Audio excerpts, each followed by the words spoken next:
All right, guys, live on Submission Radio, we have a very massive guest. We've got the former Strikeforce Heavyweight Champion, K1 Kickboxing Champion, Dream Heavyweight Champion, and UFC Heavyweight Contender. He's the Demolition Man, the Ream, Alistair Overeem. Alistair, welcome to the show. Yes, and thanks for having me. It's an absolute pleasure. Look, we're both massive fans of yours. I just wanted to say, to start off with, I love the Ream documentary. I was actually watching a couple episodes just before. When's the next episode coming out of the Ream? Well, the next episode will be coming out shortly. I think in the next 4 to 6 weeks. We decided to do fewer episodes, but to make the episodes longer. So before we could do 10 minutes, 15 minutes, 20 minutes, and an occasional 30 minutes. But lately we just do long episodes, 45 minutes to 60 minutes. So it's actually double or triple episodes. And the next one is going to be a blast. I'm not going to give anything away. All right, we'll sit tight and watch. Look, I've always been fascinated about it. I mean, I love the old school Pride ones especially. Those always crack me up. Whose idea was it to start the documentary and, like, especially the whole feel to it, like such as the black and white, the sick tracks? I mean, half the show looks like it's a montage from Rocky. I'm sitting there with Shazam ready to Shazam all those tracks. Whose idea was that? So we do it together with Elder Gross. Elder Gross is he's also doing the videos for Glory, the kickboxing, K1's successor. And that guy's just a great talent. I mean, we basically sit down together and we both plan what we're going to do. We have a couple of standards. It has to be, 1 second. It has to be, we don't want to shoot video for nothing. We want to make it count. It needs to be cool. So every time we just find something cool to do, and which is on my schedule, because my schedule obviously is very full, but Elder doesn't have time to follow me on everything. So we pick the cool stuff out. And yeah, of course, it all centers around the fights, because that is, of course, what makes me special. It's the championship belts and the high-profile fights that I'm doing now in the UFC. So yeah, that's a little bit the centerpiece, and and then all the other stuff that comes around it is it's a nice bonus for the fans. Now, Alistair, is it a bit surreal? I mean, usually an athlete doesn't actually have footage going through pretty much their whole career. You've got some amazing footage spanning through some of the greatest highs, some lows. Is it something surreal to think about, knowing that down the track, when you do walk away from all of this, if you sit down with your grandkids, with your family, you can go back to a certain time, not just tell a story, but show them what was actually happening behind the scenes? Well, obviously it's a very special thing, and I'm very pleased with that fact. I mean, it is special. It's unique for an athlete to have somebody follow him for the entirety of his career. Elden's been shooting me now for the last 10 years, and he's got hundreds of hours of material. So yeah, and for me, I'm not done yet. I still have several years in me, so we're just gonna keep going strong, and this is gonna be very special in many years to come. Now, recently, I believe you were going to go to Jamaica because you found out that you've had some relatives from Jamaica, from a specific town that I believe was named after you or after a family member. Did you happen to do that recently, and did you get any footage of that? Well, I didn't want to give anything away about the latest episode. Ooh, but, I got it. I got it. We did. You kind of piece together the pieces. So I'm half Jamaican, as you may or may not know. I'm half Jamaican, half Dutch. My mother is blonde. My dad is dark. And I've been born in England, the UK. My parents got a divorce at 6, so I got raised in Holland. But, of course, I also have that Jamaican side. And I never had the time to go back because I've always been so focused on the fighting and flying here, flying there, and seminars, and just focused on work. So, and since a year ago, I just figured I just want to do more stuff that is important to me as a person. So I scheduled to go back to Jamaica, which is happened directly after the Frank Mir fight, and it was my first time. And my great grandfather founded the village back, I don't know, I think like 120 years ago. He used to be a paid slave, but he saved his money, and once slavery was abolished, he used his money to buy a huge chunk of land, and he founded a village on there, which still exists today. There's approximately 6,000 to 8,000 people living there, and we went to look that up, and yeah, it was a very unique experience. It was in the middle of nowhere in the jungle. We went to the school there, which was founded by my grandmother, and played around with the kids, and later I heard that 80% of the whole village, so including the school, is directly related to me. So for me personally, it was a very special moment. Awesome. Wow. And Elder, of course, was very thrilled because these are unique shots, and he was very pleased with the shots, and he was looking forward to edit it for the next week. That's cool. That's awesome. We won't talk much more about that then, because we don't want to have any spoilers here. I wanted to talk about, like, at the moment you're on the shelf. There's no fight scheduled. You've got a rib injury. I wanted to ask you a bit about that. How exactly did you suffer this most recent injury? Yeah, it happened a couple weeks before the Frank Mir fight. In training camp, I just made I think it was a little bit overtrainment together with just a wrong move, and so that was annoying. And rib injuries can take a long time to heal. I just finished rehab in Holland. Got it back up to 80%. I'm still not 100% satisfied, but I have to go back to Miami, so I'll continue rehab there. Fortunately, no fractures, because that takes longer.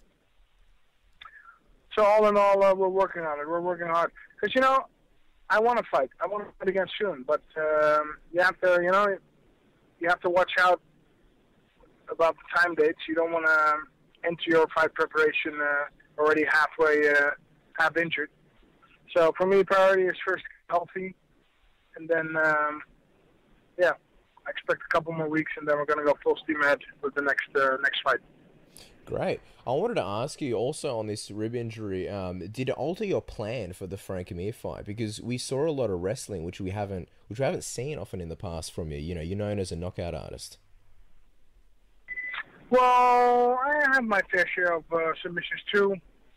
I have my fair share of takedowns. So, I consider myself a well-rounded fighter. I do prefer to knock people out because that's just the most dominant fashion. But I do everything. If you look at my fights, I take down. I also strike. Striking is a little bit where it starts, and hopefully where it ends. But in between, there's a lot of everything. I believe I even have more submission wins than knockouts in MMA, not counting K1 fights. Absolutely, Alistair. And speaking about that Frank Mir fight, I thought you looked very relaxed and you looked very at home in the octagon. Was it tough making the transition into the UFC and into the octagon and feeling relaxed? And was that one of the first fights where you really did feel really relaxed and felt like the octagon was home to you? Well, I think it just had to do with the foundation. In the last fight against Frank Mir, I just paid a lot of attention to sparring partners and coaches. I brought back the coaches from the Brock fight. The Bigfoot and the Travis fight, I had different coaches. So I just went back to my success formula and also attracted some tough sparring partners. So just overall, I had a perfect training camp. And, I've been through rough times before, and every time, key to success is going back to your good times. And what made those good times possible? Well, that's the foundation. Having good sparring partners, good game plan, good coaching. I also went back to Thailand, as you could see in the last episode. Yep. Always had great results fighting out of Thailand. It's very it's very nice over there. I mean, temperatures are awesome. People are nice. Food is terrific. We had a very good cooperation with Super Pro Samui, the Muay Thai gym operated by a friend of mine, Robbie Timmers there, who did a great job accommodating all of us. So all in all, it was very positive for me, and really felt reborn Look, in Thailand. It absolutely did show in your fight, and obviously watching the ream, it looked like you had a blast in there. I just wanted to touch on your coach Mike from obviously Big Mike's gym in Holland. He had an interesting quote in the Ream documentary, which he said, "You got a fan base, you build up the fan base by your style, and never ever neglect that. The fans made you who you are. You need to be true to them. Don't start all of a sudden being a wrestler if you're a knockout artist, because people don't want to see that. They want to see KOs," which I think a lot of people can sort of understand that, but at the same time, MMA is, this isn't boxing, this isn't kickboxing, this is mixed martial arts, and you got to incorporate other things. I just wanted to know, is Mike still in your training camp, or what did he think of the Frank Mir fight? Okay, so for the last fight, I didn't work with Mike. For the last fight, I worked with the coach from the Brock fight, plus a new coach from my own city, Amersfoort. Mm-hmm. And so Mike was not involved in the last fight. I did speak to him. I speak to him every week. It was positive. I mean, he obviously Mike is a guy who wants to knock people out, wants to knock people's head off. But in UFC, the level is so high that is not always possible. And not only that, if you always try to knock your opponent's head off, that makes you kind of predictable. So for me, it was time to do the unexpected and just do something different. And for me, it was a personal victory. To switch it up, change game plans. I mean, the fight itself, when I outstruck him 139 to I think 5 or something. So that's a nice difference. And also after the 3 rounds, I felt like I could do 2 more, which was also a very positive thumbs up for me, because if you're going to fight for the title, if you want to fight for the title, you want to become champion, you need to also think like a champion and train like a champion and strategize like a champion. And this Frank Mir fight can be seen in the context of on the way to the championship. And one second. I wanted to ask you another thing, just while we're talking about training. This seems to be a bit of a debate at the moment as far as fighters, whether they're sparring a lot, whether they're not sparring at all or barely at all, like Robbie Lawler, whether you're wearing a lot of headgear and keeping very protected, saving the big shots for the fight. And watching you train, it seems like you're not wearing any headgear, and it seems like you're going, almost full force, which is crazy. What's your take on this as far as training goes? Yeah, I don't like headgear. Headgear is annoying. Hold on 1 second. One second. Cause we got a little small issue here. 1 second. No worries. Sure.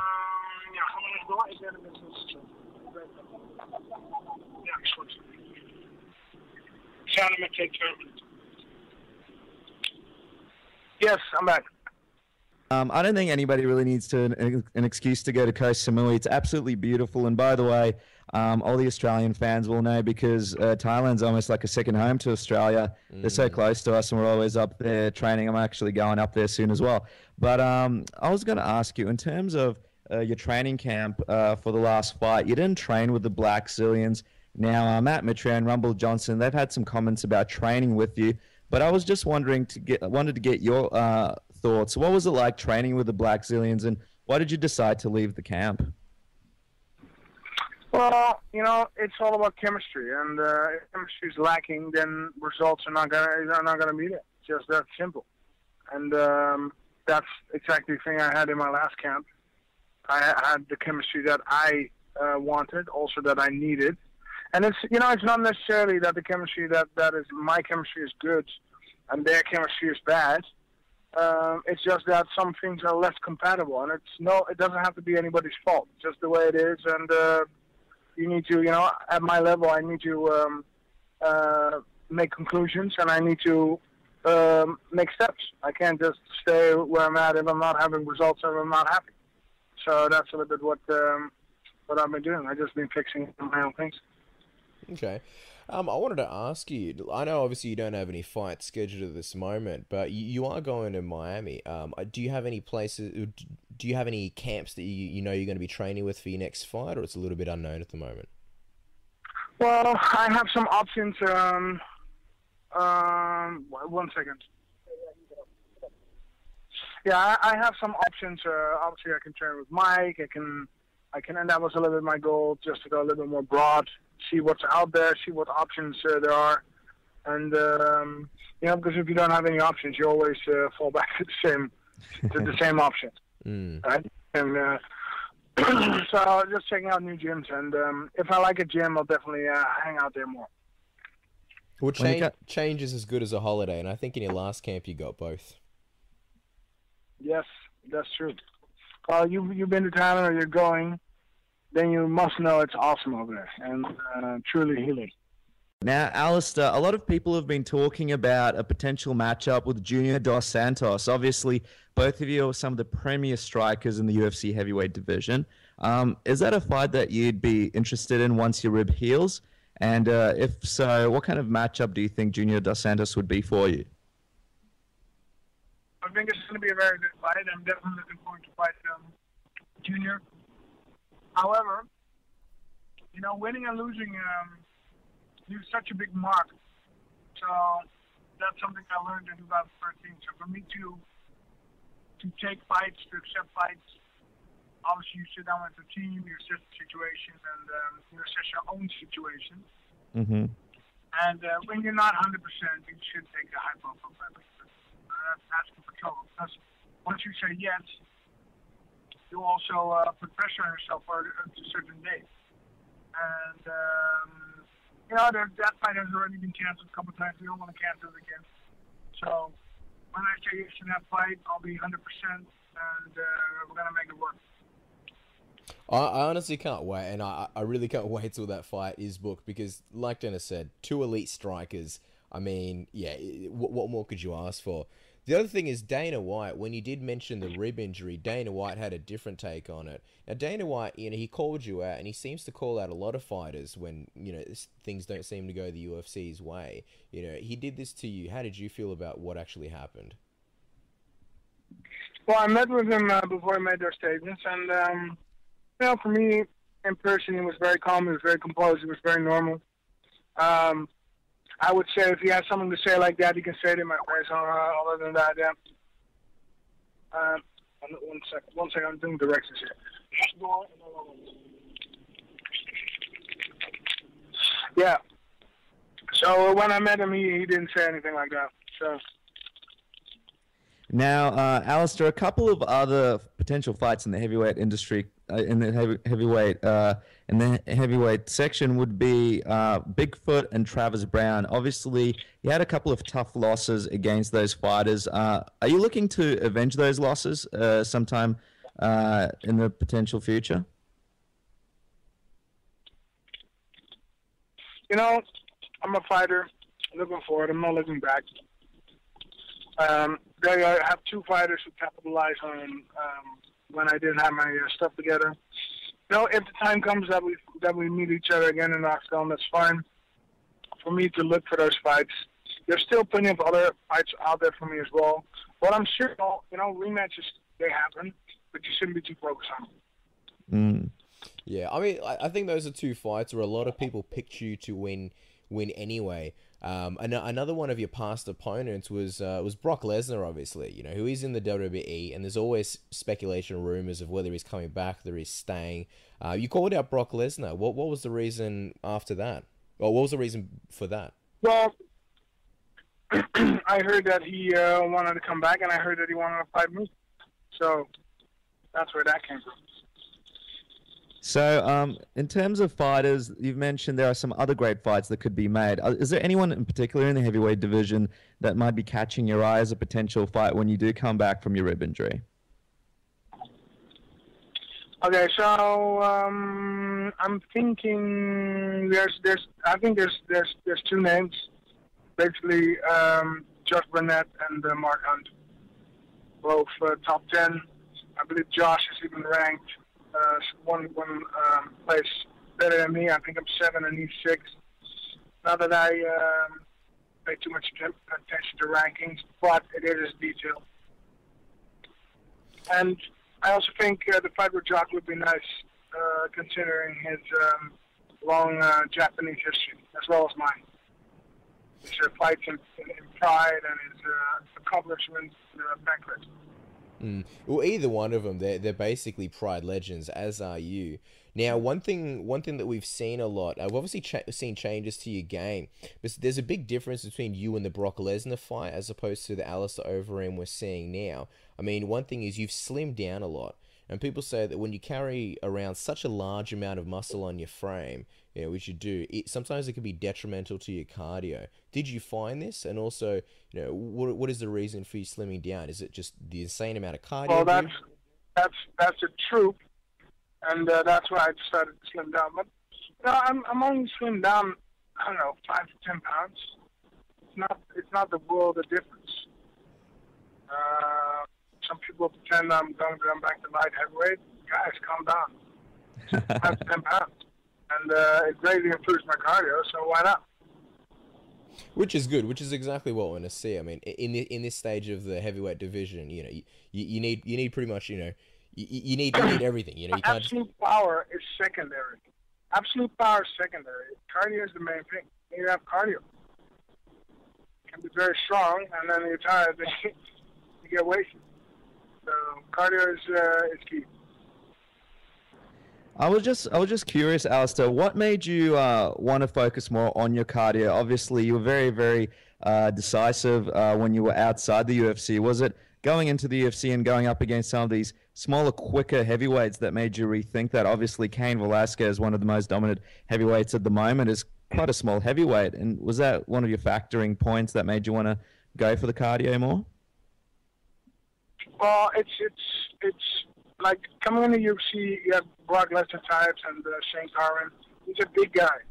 So obviously when there's a couple of those guys walking around, you want to be a little bit more big yourself, counter their strength.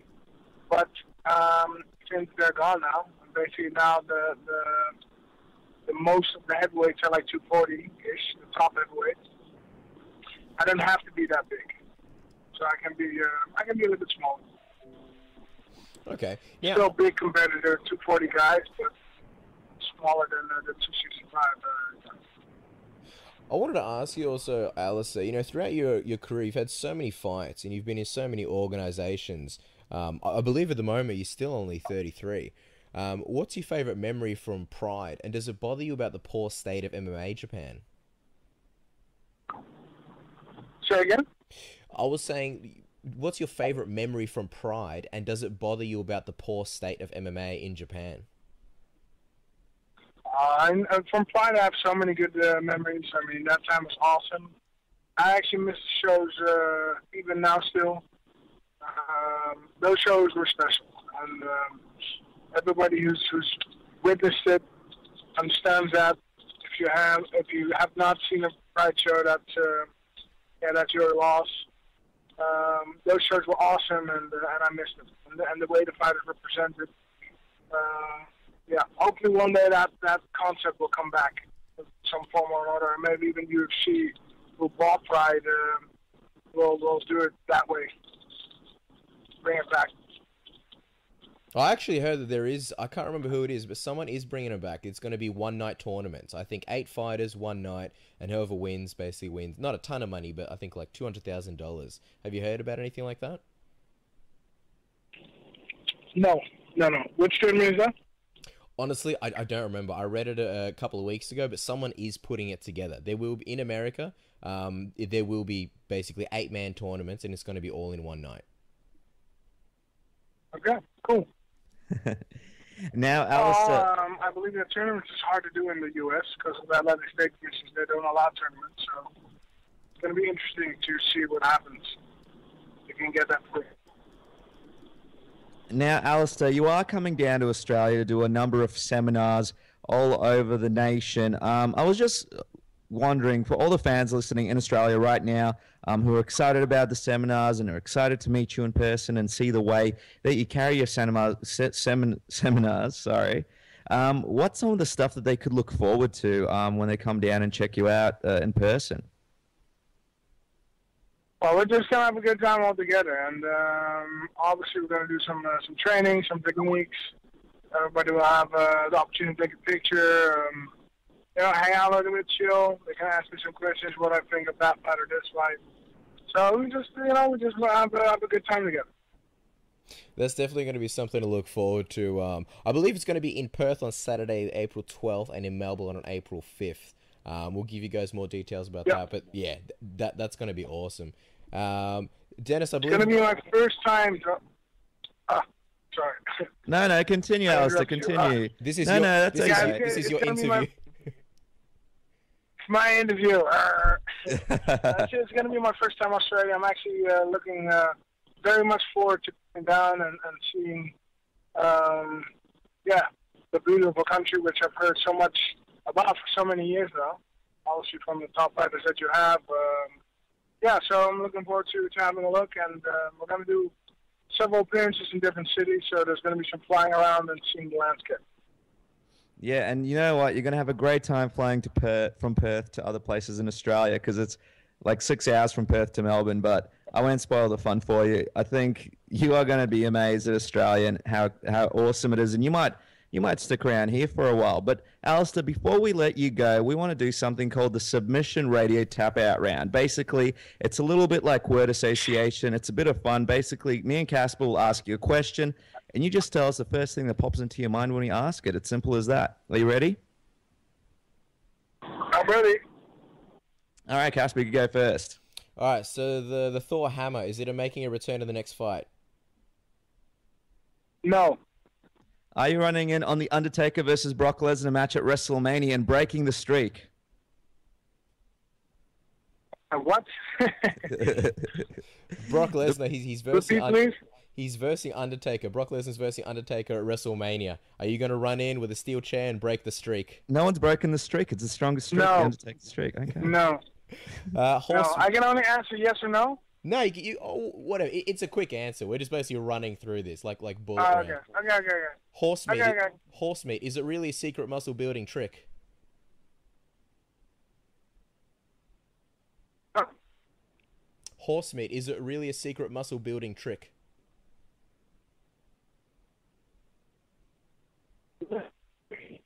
Two games left. Well, I think we're having audio difficulties. Alistair, can you hear us? Hello, Alistair. Are you there? Hello, Alistair. Are you there? Alistair. Folks, we've got some technical difficulties. Unfortunately, Alistair was in the airport on the way to Miami. We won't be able to get him back on now, but we'd like to thank him for the interview. He is coming down to Australia to give a number of seminars. He will be in Perth on Saturday the 12th of April and in Melbourne on Saturday the 5th of April at the Fitness Expo in Melbourne Convention Centre. You can find out more information on everything at www.everythingmma.com.au, and his Twitter handle, of course, is at Alistair Overeem. So make sure you check that out. Yeah, it's a shame. I think. Did you think Overeem didn't like the tap out round, or what happened there? I don't know. Tap out round is deadly for a reason. So we might have to tweak a little bit to stop scaring people off. First casualty. Yeah, look, that's a damn shame. But look, I mean, if you guys want to check out anything on Mark Bocek, our first guest today, go to markbocek.com. That's BOCEK.com. Or if you want to follow him on Twitter, his Twitter handle is really simple. It's at Mark Bocek by the same spelling.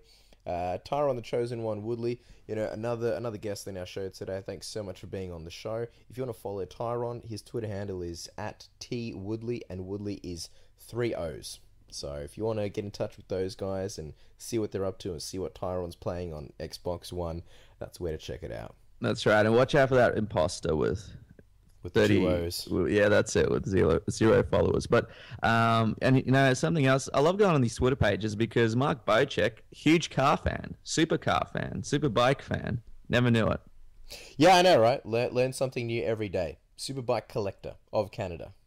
I know. So that's pretty cool. So that's one of the cool things about Twitter. Now, guys, obviously with Twitter, Submission Radio, Twitter is where it's all happening. It's twitter.com/submission AUS, Submission Oz. Go on there for all the latest information. Me, Cass, and the Submission Radio team will be putting up a whole bunch of content on there. So you make sure you check that out, and you can give us all your comments with the hashtag Submission Radio. That's right, guys. And if you want all the latest episodes, head down to our YouTube channel, which is youtube.com/user/submission radio. Nice and simple. all the latest episodes are going to be there. And we'll see you there next week, I guess, Dennis. That's right, guys. So have a great week. There's some exciting fights coming up. Shogun, Hendo, and a whole bunch of others. And me and Cass will be back chatting to you next week in the next episode. It's been an absolute pleasure. Thanks, Dennis, and we'll see you next week. Thank you, Casper. Thanks, guys.